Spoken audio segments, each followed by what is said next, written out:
This is a fifth question from the Digital SAT Test 1, Module 1 from the Bluebook app. And it's telling you that the graph represents total charge for working X hours. And it's asking you what the slope of the graph means. Well, the total amount the electrician charges is going to be based on, it tells you that X-axis is hours. So it's going to be based on that. That's out. Maximum amount the electrician charges. This is going to be your charge, your y-axis. And it looks like this is your maximum amount, at least based on this graph.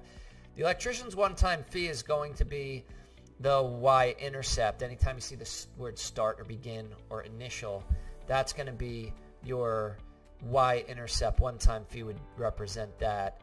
And then answer choice A is going to be a correct answer. Hourly rate, when you see the word per or each or every, or in this case hourly means per hour, that's going to be your slope. A is your correct answer. See the full length video, including more in-depth discussion why the right answer is right and the wrong answer is wrong. Check us out on YouTube. IB Masters Learning Center. Have a great day.